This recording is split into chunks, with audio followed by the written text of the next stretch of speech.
About 100 videos ago, I uploaded a review of The Gnole, which is one of my favorite novels.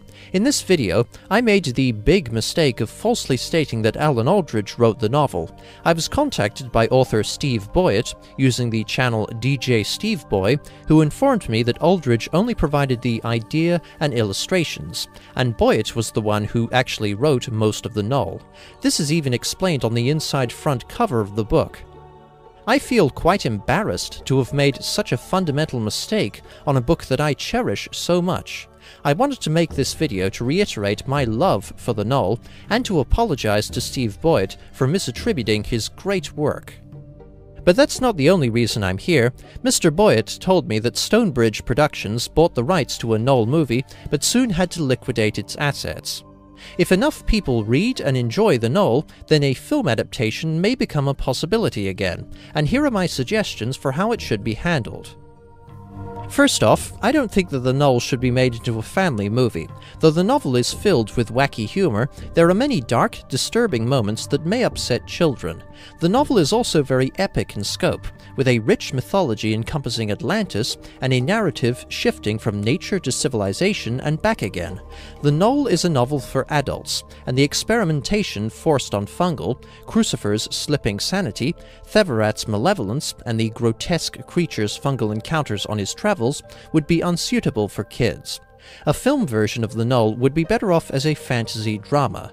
A film adaptation should also use practical effects as much as possible, as CGI would lessen the magic and the realism of the film. The Jim Henson Company and Weta Workshop could work together on the puppetry and prosthetics. As for directors, Peter Jackson is an easy choice, as the Lord of the Rings movies are epic fantasy movies with strong personal angles, and Jackson's earlier films prove that he can do humor. But strangely enough, I think that Terry Gilliam would do a good job with The Gnole. Boyett's novel has eccentric characters and quirky dialogue, as with much of Gilliam's early filmography, and Aldridge's beautiful illustrations demand someone visionary like Gilliam, Tarsem Singh, or Dave McKean to bring them to life. Gilliam is also fond of using contrasts and dichotomies in his films. This sort of dichotomy is present in The Gnole, with main character Fungal, a wise shaman skilled in magic and holding a deep spiritual connection to the environment, juxtaposed against a shallow scientific society that has distanced itself from nature. The Gnole and Terry Gilliam just seem to fit, so he'd be my first choice for the director of the Gnole movie. Suggestions for casting are more difficult. Fungal and the other Gnoles are from the Appalachian Mountains. I'm not sure what an accent from that region sounds like, but since Gnoles are very long-lived, I think that Helen Mirren or Meryl Streep would be good as Nima, and Hugo Weaving is my immediate go-to actor for a sinister yet charismatic character like Theverat. Dr. Crucifer could be played by Ralph Fiennes. So, those are my suggestions for a film adaptation of The Gnole.